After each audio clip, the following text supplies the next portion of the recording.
છો બધા મજામાં ને?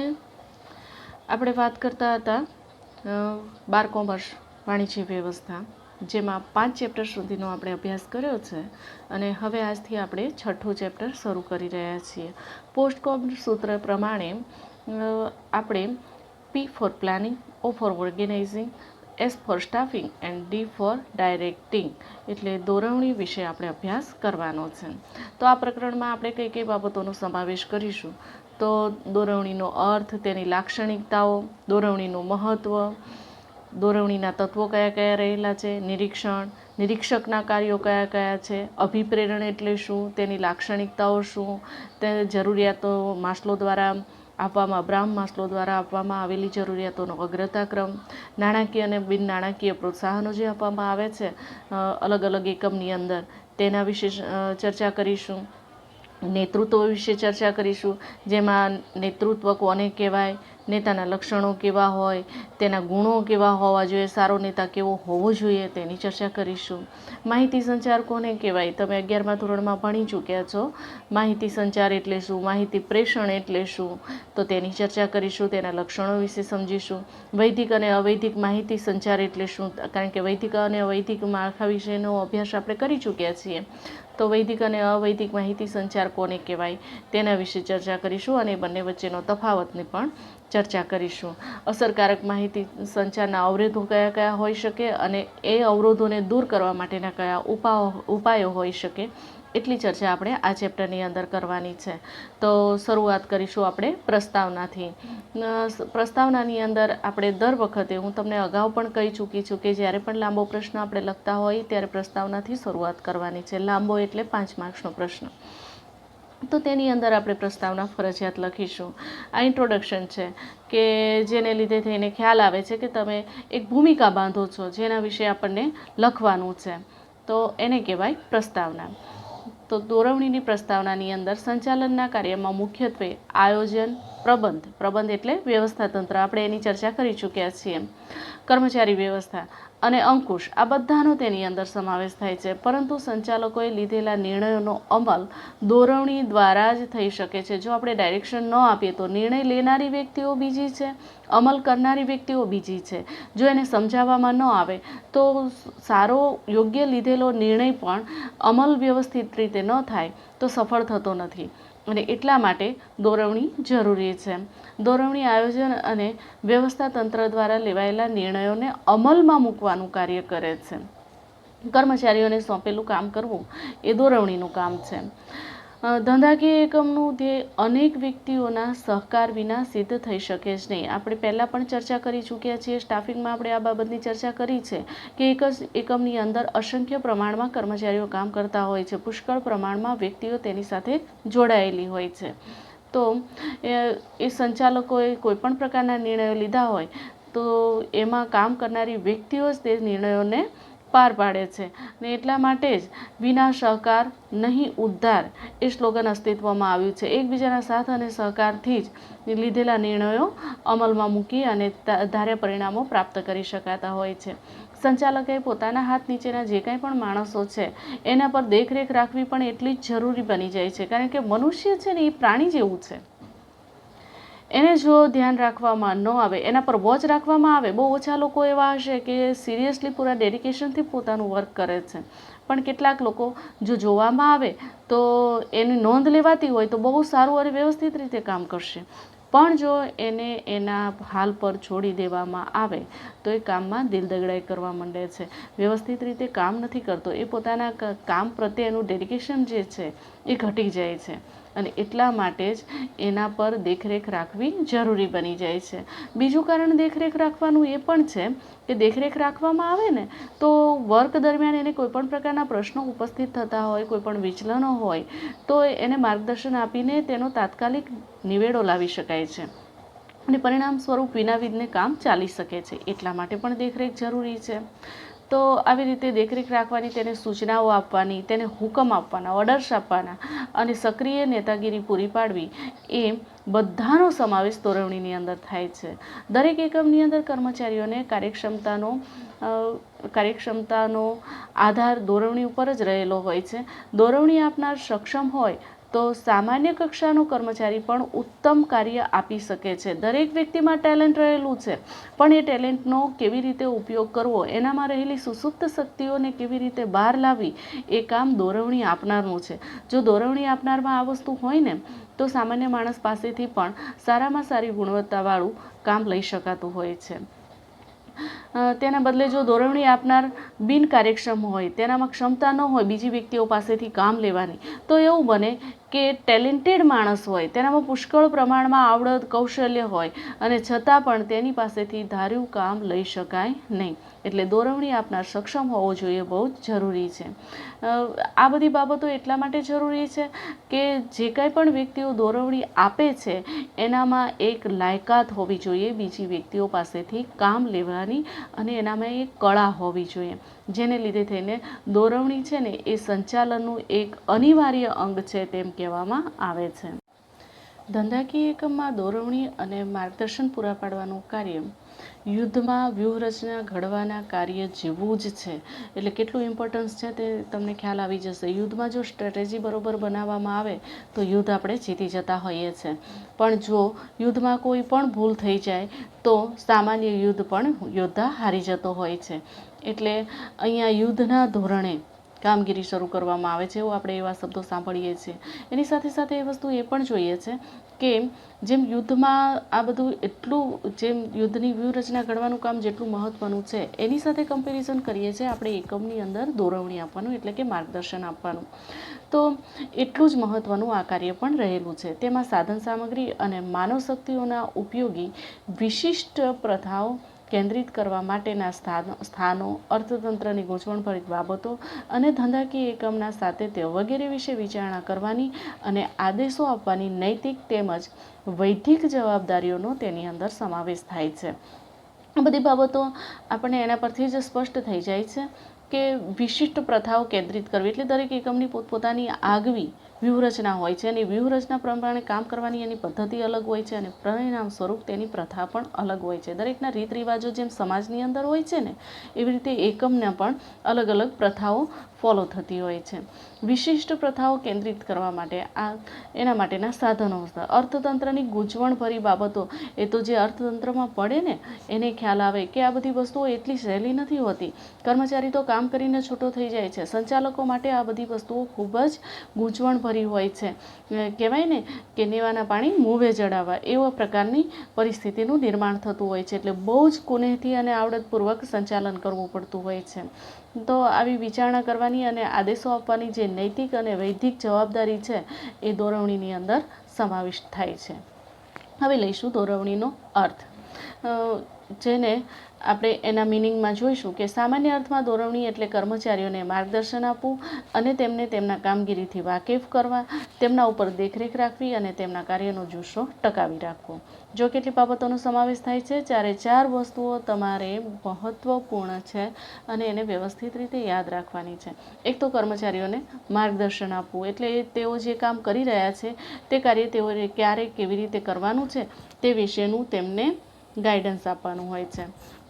બીજું કે એને પોતાના કામથી વાકેફ કરવા, તેણે શું કામ કરવાનું છે, કેટલું કરવાનું છે, કેટલા પ્રમાણમાં કરવાનું છે, ક્યારથી શરૂ કરવાનું છે અને ક્યારે પૂર્ણ થશે, એ બધી જ બાબતોથી તેને માહિતગાર કરવાના હોય. તેમના ઉપર દેખરેખ રાખવી. એક વખત તેને કામ સોંપી દીધું, સમજાવી દીધું, પછી એ આપણે સોંપેલા પ્રમાણે કાર્ય કરી રહ્યો છે કે કેમ, અથવા કાર્ય દરમિયાન તેને કોઈ પ્રકારના વિઘ્નો તો નથી આવી રહ્યા ને, આ બધી વસ્તુઓની તપાસ કરવા માટે તેના પર દેખરેખ રાખવી પડે છે. અને એની સાથે સાથે તેને કાર્ય કરવાનો જુસ્સો ટકાવી રાખવો, કારણ કે એક ધારું કામ કરીને માણસ કંટાળી જતો હોય છે. ઘણી બધી વખત એવું બનતું હોય છે, આપણે અગાઉ પણ ચર્ચા કરી ચૂક્યા છીએ કે મનુષ્ય કોઈ યંત્ર નથી, એક સજીવ સાધન છે ઉત્પાદનનું, અને એટલા માટે તેની લાગણી, માન, સન્માન, એ બધી વસ્તુઓને પણ લક્ષમાં લેવી જોઈએ. જો આ બધી બાબતો જે એકમ લક્ષમાં લે છે ને તે વધુ સારું પરિણામ પ્રાપ્ત કરી શકે છે. એકમની અંદર વ્યક્તિ જે કાર્ય કરી રહી હોય છે તેને એકમની કાર્ય પ્રવૃત્તિ સિવાયના પરિબળો અને વાતાવરણ પણ અસર કરતું હોય છે, અને ત્યારે તે તેના પર હાવી ન થઈ જાય અને કામ ન બગડે એટલા માટે કાર્ય પ્રત્યેનો તેનો જુસ્સો ટકાવી રાખવાનું કાર્ય પણ દોરવણી મારફતે કરવામાં આવે છે. બીજી વ્યાખ્યા છે કે કર્મચારીઓને ધ્યેય પૂર્તિ માટે માર્ગદર્શન આપવાનું કાર્ય એટલે દોરવણી. તો ધ્યેય પૂર્તિ માટે, બરાબર, જે કંઈ પણ ગોલ આપણે નિશ્ચિત કર્યો છે એ ટાર્ગેટને અચીવ કરવા માટે તેઓને ચોક્કસ પ્રમાણમાં જે ડાયરેક્શન આપવામાં આવે છે તેને દોરવણી કહેવામાં આવે છે. કુન્સ અને ઓર્ડનેલની વ્યાખ્યા છે કે તાબેદારોને માર્ગદર્શન આપવું અને તેના પર દેખરેખ રાખવું તેનું નામ દોરવણી. જો સેમ વસ્તુ છે, માત્ર શબ્દોમાં ફરક થાય છે. તાબેદારો એટલે જે તે વ્યક્તિના હાથ નીચે કામ કરનારી વ્યક્તિ, એક વ્યક્તિ જે એના ઉપરી અધિકારી છે, તો ઉપરી અધિકારીના હાથ નીચે જે વ્યક્તિ કામ કરે છે એનો તરતનો તાબેદાર છે. એવી રીતે ઉપરી અધિકારી પાછો કોઈક બીજી વ્યક્તિના હાથ નીચે કામ કરતો હોય તો એ પણ તાબેદાર છે, પરંતુ એ અન્ય વ્યક્તિનો તાબેદાર છે. તો એવી રીતે જેના હાથ નીચે કામ કરવામાં આવતું હોય એવી બધી વ્યક્તિઓને તાબેદારો તરીકે ઓળખવામાં આવે છે. અને ઉપરી અધિકારી એના હાથ નીચે કામ કરનારી વ્યક્તિઓને માર્ગદર્શન આપવા માટે બંધાયેલો હોય છે, એટલે એને માર્ગદર્શન આપવાનું અને કાર્ય દરમિયાન તેના પર દેખરેખ રાખવાનું કાર્ય જે છે તેને દોરવણી તરીકે ઓળખવામાં આવે છે. તો આ છે કુન્સ અને ઓર્ડનેલની વ્યાખ્યા. બીજી એક વ્યાખ્યા એ છે કે દોરવણી એ એવું કાર્ય છે જે નક્કી કરેલા ઉદ્દેશો સિદ્ધ કરવા મદદનીશોને આદેશો આપીને તેમની ઉપર નિરીક્ષણ રાખે છે. જો સેમ વસ્તુ છે, એ એવું કાર્ય છે, એક સેવા છે જે નક્કી કરેલા ઉદ્દેશો, એકમે જે કંઈ પણ ગોલ નક્કી કર્યો છે એને પૂર્ણ કરવા માટે થઈને તે મદદનીશોને એટલે કે તેના આસિસ્ટન્ટ એટલે એના તાબેદારો થયા, તેના હાથ નીચે જે વ્યક્તિઓ કામ કરી રહી છે તેવી વ્યક્તિઓને તે આદેશ આપે છે એટલે કે ઓર્ડર્સ આપે છે અને તેના પર દેખરેખ રાખે છે, નિરીક્ષણ કરે છે. નિરીક્ષણ કરવું એટલે દેખરેખ રાખવી. તો આ છે દોરવણીની વ્યાખ્યાઓ, મિનિંગ્સ ઓફ ડાયરેક્શન. હવે આપણે તેને લાક્ષણિકતાઓ વિશે ચર્ચા કરીશું, જેને કેરેક્ટરાઇઝ કહેવામાં આવે છે. તો એનું પહેલું લક્ષણ છે હેતુલક્ષી પ્રવૃત્તિ. દોરવણીનો હેતુ કર્મચારીઓને માર્ગદર્શન આપીને તેઓને પ્રોત્સાહિત કરીને તેનો જુસ્સો ટકાવી રાખવાનો છે, જેથી ધંધાની ધ્યેય સિદ્ધિ થઈ શકે, નક્કી કરેલા ઉદ્દેશો પાર પડી શકાય. આમ દોરવણી એ હેતુલક્ષી પ્રવૃત્તિ છે. કોઈ હેતુને પાર પાડવા માટે થઈને દોરવણી આપવામાં આવે છે અને માટે તે હેતુલક્ષી પ્રવૃત્તિ છે તેમ કહેવાય છે. બીજું છે સંચાલનની બધી સપાટીએ થતું કાર્ય. દોરવણી એક એવું કાર્ય છે કે સંચાલનની દરેક સપાટીએ થાય છે. મેં તમને અગાઉ પણ કીધું કે એક ઉપરી અધિકારી તેની તરતના વ્યક્તિના પાછો તાબેદાર છે, એટલે એણે પાછી અન્ય વ્યક્તિના હુકમો અને આદેશોનું પાલન કરવાનું હોય છે. એટલે દરેક સપાટીએ દોરવણીનું કાર્ય અસ્તિત્વ ધરાવે છે તેમ કહી શકાય. દોરવણીનું કાર્ય સંચાલનની દરેક સપાટીએ થતું જોવા મળે છે. ઉચ્ચ અધિકારીઓ પોતાના હાથ નીચે કાર્ય કરતા વિભાગીય અધિકારીઓની ધ્યેય, નીતિ તથા વહીવટી બાબતો અને દોરવણી આપતા હોય છે. બરાબર, ચોક્કસ ગોલ નક્કી કરવામાં આવે છે. એક ધ્યેય સિદ્ધ થઈ જાય તો બીજો ધ્યેય આપવામાં આવે છે. એવી રીતે ધ્યેય આપવામાં આવે છે. નીતિ નિયમોને લાગીને અને વળગી રહીને કાર્ય કરવાનું હોય છે અને વહીવટી બાબતોને પણ તેની અંદર સમાવેશ કરી લેવામાં આવતી હોય છે. તેવી જ રીતે તળ સપાટીએ નિરીક્ષકે જોબર અને ફોરમેનને સૂચનાઓ તથા હુકમો કરે છે, કારણ કે જે તળ સપાટીની વ્યક્તિઓ છે એનું કાર્ય શારીરિક વધારે રહેતું હોય છે.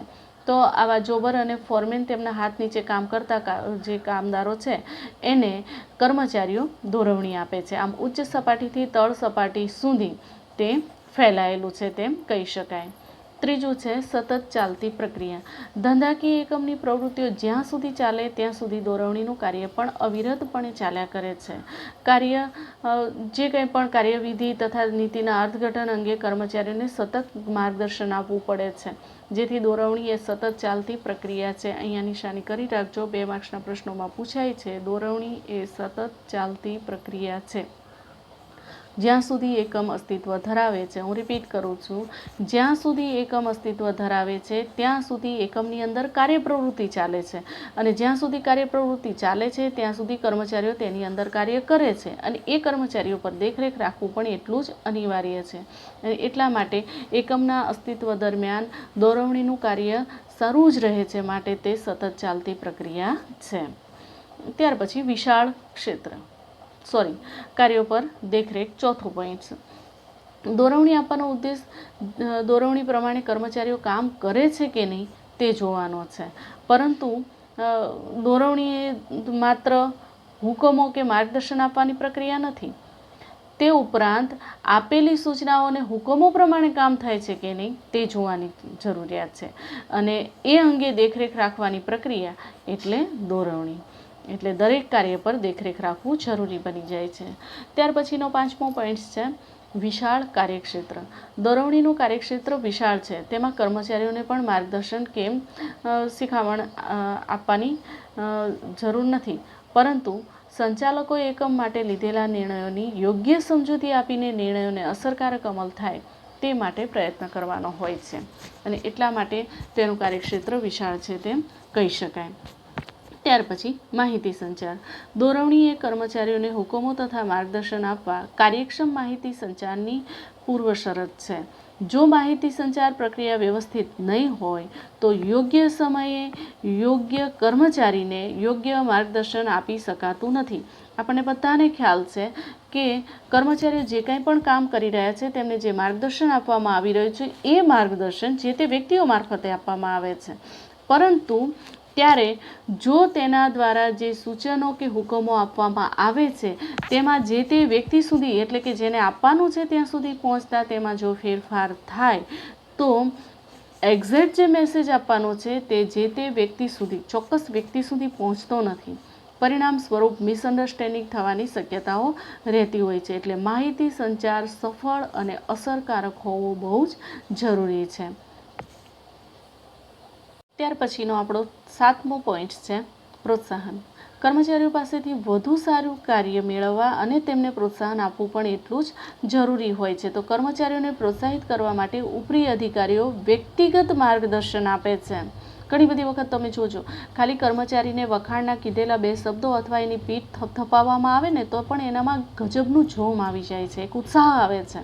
તો એ કામ જરૂરી છે. આપણે ડેફિનેશનમાં બી જોયું કે તેનો કાર્યજુસ્સો ટકાવી રાખવો. તો આવી રીતે જે કંઈ પણ વ્યક્તિઓ કાર્ય કરી રહ્યા છે તેઓને માર્ગદર્શન આપવામાં આવે છે. આ માર્ગદર્શનથી કર્મચારીઓના પ્રશ્નો અને એની જે દ્વિધાઓ હોય એ દૂર થાય છે. ક્યારેક કોઈ પ્રશ્નને લીધે થઈને કર્મચારી કામ દરમિયાન એટલો બધો મૂંઝાઈ ગયો હોય છે કે હવે શું કરવું એ પણ વિચારી નથી શકતો. જ્યારે એક વખત ક્યારેક એવું પણ બનતું હોય કે એને એક એવો છૂપો ડર રહેતો હોય કે મારાથી જે ભૂલ થઈ છે એના લીધે થઈને એકમને નુકસાન થયું છે, તો એનાથી ઉપરી અધિકારીની વટ સાંભળવી પડશે કે કોઈ પણ કારણસર, તો એને એક છૂપો ડર રહેતો હોય છે. પણ જો એનો ઉપરી અધિકારી એને લાઇટલી લે, એને વ્યવસ્થિત રીતે સમજાવે, શીખવાડે અને એક ચેતવણી સાથે કે આ વખતે જે થયું તે હવે પછી ધ્યાન રાખજો, ફરી આવું ન બનવું જોઈએ, તો વ્યક્તિમાં એક હળવાશ આવી જાય છે. એને એના ઉપરી અધિકારી પ્રત્યે ખૂબ જ આદર થાય છે, એને ખૂબ જ માન આવે છે, અને પરિણામ સ્વરૂપ તે વધુ સારી રીતે કાર્ય કરવા પ્રેરાય છે. તો પ્રોત્સાહન એ બહુ મહત્ત્વની બાબત છે. દરેક વ્યક્તિને પ્રોત્સાહિત કરવા એટલું આસાન નથી હોતું, કારણ કે દરેક વ્યક્તિની સ્વભાવગત લાક્ષણિકતાઓ અલગ અલગ હોય છે, અને એટલે જ તેને માર્ગદર્શન આપીને એના પ્રશ્નો અને જે દ્વિધાઓ હોય એ દૂર કરવામાં આવે છે. તેનાથી વિશ્વાસ સંપાદિત થાય છે, તેને પોતાનામાં આત્મવિશ્વાસ આવે છે, અને એના ઉપરી અધિકારી પ્રત્યે પણ એક વિશ્વાસ ક્રિએટ થાય છે. તેમાં તે વધુ સારું કામ, કાર્યપ્રેરણા અને પ્રોત્સાહન પણ મેળવે છે. ત્યાર પછીનો આઠમો પોઈન્ટ છે નિમ્નગામી પ્રવૃત્તિ. દોરવણી એ નિમ્નગામી પ્રવૃત્તિ છે. નિમ્ન એટલે નીચે, બરોબર, એટલે ઉપરથી નીચેની તરફ ગતિ કરે છે તેમ કહી શકાય. તેમાં હંમેશા ઉચ્ચ સપાટીથી તળ સપાટી સુધીનો તેનો પ્રવાહ વહે છે. ઉચ્ચ સંચાલકો મધ્ય સપાટીના અધિકારીઓને માર્ગદર્શન આપે છે. મધ્ય સપાટીના અધિકારીઓ તળ સપાટીના કામદારો, જોબર, વર્કર્સ, ફોરમેન, જે કોઈ પણ વ્યક્તિઓ હોય તે વ્યક્તિઓ અને અધિકારીઓને તે દોરવણી આપે છે. એવી રીતે ઉચ્ચ સપાટીથી મધ્ય સપાટી અને મધ્ય સપાટીથી તળ સપાટી એવી રીતે દોરવણીનો પ્રવાહ વહે છે. માટે તે નિમ્નગામી પ્રવૃત્તિ છે તેમ કહેવામાં આવે છે. ત્યાર પછીનો છેલ્લો પોઈન્ટ છે આપણો સંચાલકીય કાર્ય. દોરવણીનું કાર્ય એ સંચાલકીય કાર્ય છે. સંચાલનના વિવિધ કાર્યો જે છે એ બધાનો દોરવણીની અંદર સમાવેશ થઈ જાય છે. દાખલા તરીકે આયોજન, તો પ્લાનિંગ એ સંચાલકીય કાર્ય છે. વ્યવસ્થા તંત્ર, તો એ પણ સંચાલકોએ નક્કી કરવાનું હોય છે. કર્મચારી વ્યવસ્થા, તો કર્મચારીનું સંપૂર્ણ મેનેજમેન્ટ એ સંચાલકોએ કરવાનું હોય છે. એકબીજા એકમને સાંકળવાનું, જે સંકલન કરવાનું કાર્ય છે, તે પણ સંચાલકીય કાર્ય છે. માહિતી પ્રેષણ અને અંકુશ તેમજ દોરવણી, આ બધું જ કાર્ય એ સંચાલન સાથે સંકળાયેલું છે. અથવા તો અત્યાર સુધીના આપણે જે આયોજન, પ્રબંધ, કર્મચારી વ્યવસ્થા, સંકલન, માહિતી પ્રેષણ અને અંકુશ, આ બધા જ કાર્યો દોરવણીના કાર્ય સાથે સંકળાયેલા છે તેમ કહી શકાય, અને એટલા માટે તે સંચાલકીય કાર્ય છે એમ કહેવામાં આવે છે. તો આ હતા આપણા લક્ષણો. હવે જોઈએ ઇમ્પોર્ટન્સ ઓફ ડાયરેક્ટિંગ, એટલે કે દોરવણીનું મહત્ત્વ. ધંધાકીય એકમમાં જે કંઈ પણ કર્મચારીઓ કાર્ય કરી રહ્યા છે એની કાર્યક્ષમતા કેટલી છે એનો આધાર દોરવણી પર રહેલો છે. દોરવણી દ્વારા જ કર્મચારીઓને પ્રોત્સાહિત કરીને તેમની પાસેથી તેમના પર નિરીક્ષણ રાખીને યોગ્ય માર્ગદર્શન કરીને તેમની પાસેથી ધ્યેય સિદ્ધિ હાંસલ કરી શકાય છે. સંચાલન પ્રક્રિયાના વિવિધ કાર્યોમાંથી દોરવણી એક વિશિષ્ટ મહત્ત્વ ધરાવે છે તેમ કહી શકાય. સૌપ્રથમ પહેલો પોઈન્ટ છે કાર્યક્ષમતામાં વધારો. વ્યવસ્થાતંત્ર કાર્યક્ષમ ત્યારે જ બને જ્યારે તેમાં કામ કરનાર કર્મચારીઓ વિભાગીય કાર્યો વિશે યોગ્ય દોરવણી આપવામાં આવે, તેને વ્યવસ્થિત માર્ગદર્શન આપવામાં આવે તો તે વધુ સારી રીતે કાર્ય કરી શકે. દોરવણીને કારણે કર્મચારીઓને પોતાના કાર્ય, સત્તા, જવાબદારી અંગેની સ્પષ્ટતા થાય છે. એનું કાર્ય કેટલું છે, ક્યારે, ક્યાં, કેવી રીતે કરવાનું છે તેની સમજ આવે છે. તેની સાથે સાથે તેનું કાર્યક્ષેત્ર શું છે એ પણ ખ્યાલ આવી જાય છે. તેને કેટલી સત્તા રહેશે તે પણ ખ્યાલ આવી જાય છે, અને તેની પોતાની જવાબદારી કેટલી છે એ બધી જ બાબતોએ તે સ્પષ્ટ થઈ જાય છે. અને સ્પષ્ટ થઈ જતો હોવાને લીધે થઈને તે વધુ સારી રીતે કાર્ય કરી શકે છે, એટલે તેની કાર્યક્ષમતામાં વધારો થાય છે. બીજું છે કાર્યક્ષમતાનું વિશ્લેષણ. દોરવણી દ્વારા કર્મચારીઓના કાર્યનું વિશ્લેષણ કરવામાં આવે છે. તેમણે જે કાર્ય કર્યું એનું મૂલ્યાંકન કરવામાં આવે છે કે કાર્ય કેટલું વ્યવસ્થિત રીતે થયું છે, હજુ તેમાં કેટલો સુધારો કરવાની જરૂરિયાત છે, એ બધી બાબતોનો તેના પરથી ખ્યાલ આવતો હોય છે. દોરવણી પ્રમાણે કર્મચારીઓએ કામ કર્યું છે કે નહીં, જે માર્ગદર્શન આપવામાં આવ્યું હતું એ રીતે જ કાર્ય થયું છે કે તેનાથી જરાક હટકે થયું છે, અથવા એનાથી અલગ રીતે કામ કરવામાં આવ્યું છે કે એનાથી ઉલટું કામ કરવામાં આવ્યું છે. બધી જ બાબતોનો ખ્યાલ ત્યારે આવે કે જો તેના કાર્યનું મૂલ્યાંકન કરવામાં આવે. સત્તા અને જવાબદારી અંગેની સ્પષ્ટતા આપી દીધા પછી તેઓને કેટલા પ્રમાણમાં કાર્ય કર્યું છે, તેની કાર્યક્ષમતા કેટલી વધી છે તે અંગેનું માહિતીનું વિશ્લેષણ થઈ શકે અને તેનું મૂલ્યાંકન થાય છે. ત્યાર પછી ત્રીજું છે કર્મચારીઓને પ્રોત્સાહન. દોરવણી એ પ્રોત્સાહન આપવા માટેનું ખૂબ જ મહત્ત્વનું કહી શકાય તેવું કાર્ય છે, અને એટલા માટે દોરવણીને કારણે કર્મચારીઓને યોગ્ય કાર્યપદ્ધતિ તથા નીતિ વિષયક નિર્ણયોથી વાકેફ કરી શકાય છે. કાર્ય અંગેની તેમની જે દ્વિધાઓ હોય, જે મુશ્કેલીઓ હોય, જે પ્રશ્નો હોય એ દૂર કરી શકાય છે, જેને લીધે થઈને તેઓને કાર્ય કરવાનું પ્રોત્સાહન મળે છે, તેઓ ઉત્સાહથી પોતાનું કાર્ય કરે છે. ત્યાર પછી છે અસરકારક આયોજન. ધંધાકીય એકમમાં બધા જ કાર્યોનું આયોજન કોઈ એક જ વ્યક્તિ દ્વારા શક્ય નથી.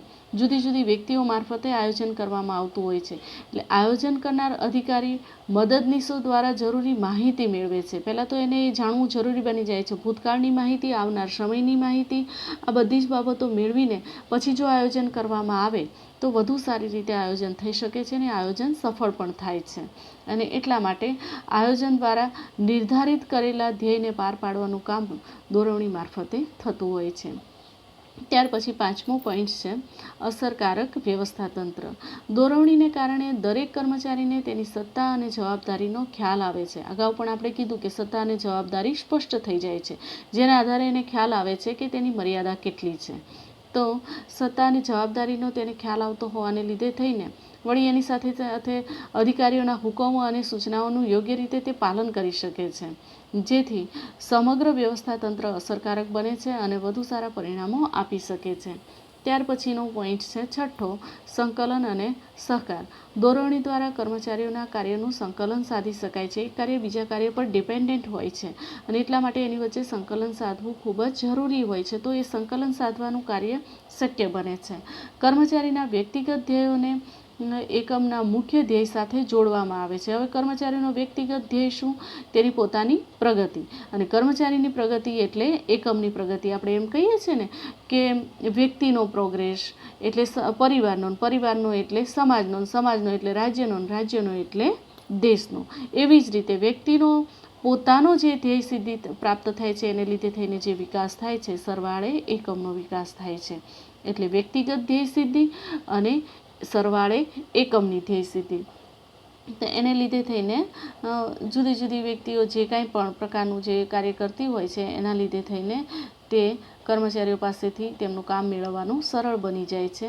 અને અંકુશનું જે સંકલન જે કરે છે એના દ્વારા તે વધુ સારી રીતે માર્ગદર્શન આપી શકે છે, તાબેદારોને સમજી શકે છે, એના સંપર્કમાં રહીને તેઓ વિશેના ખાસ ખ્યાલ આવે છે. એટલે વધુ સારી રીતે માર્ગદર્શન આપીને એકબીજાની સાથે સંકલન કરવાનું સરળ બને છે. ત્યાર પછીનો 7મો પોઈન્ટ છે અંકુશનું કાર્ય. દોરવણી આપવાથી કર્મચારીઓને કાર્ય અંગેની ભૂલો અને ખામીઓ જે હોય છે એની શક્યતાઓ ઘટે છે, કારણ કે તે વધુ સારી રીતે કામ કરવાનો પ્રયત્ન કરે છે, કામમાં ચોકસાઈ લાવવાનો પ્રયત્ન કરે છે.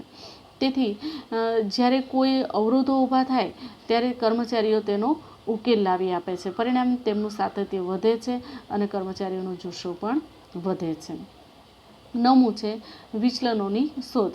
નિર્ધારિત ધ્યેય પ્રમાણે જ કાર્ય થાય છે કે નહીં તેનું દોરવણી દ્વારા નિરીક્ષણ કરવામાં આવે છે, જેથી અનિચ્છનીય વિચલનો, જે આપણે નથી ચાહતા એવા અવરોધો જે ઊભા થાય છે એ પ્રાથમિક તબક્કામાં જ ખ્યાલ આવી જાય છે. એટલે શરૂઆતમાં જ આપણને ખ્યાલ આવી જાય છે કે આવા પ્રકારના પ્રશ્નો ઉપસ્થિત થયા છે. એટલે પ્રાથમિક તબક્કામાં જ એનો ખ્યાલ આવી જતો હોવાને લીધે થઈને એ વિચલનો શોધી શકાય છે અને તેનો ઉકેલ પણ લાવી શકાય છે. પ્રાથમિક તબક્કાના વિચલનોનો યોગ્ય પગલાં લઈને તેને નિયંત્રિત કરી શકાય છે અને વધુ સારી રીતે નિયમિત રીતે આપણે કાર્ય કરી શકીએ છીએ. તો વિદ્યાર્થીઓ, આ હતું આપણું દોરવણીનું મહત્ત્વ. તો અર્થ એટલે કે વ્યાખ્યાઓ, પછી દોરવણીના લક્ષણો અને દોરવણીનું મહત્ત્વ, આ 3 પ્રશ્નો તમારે વ્યવસ્થિત રીતે તૈયાર કરવાના છે.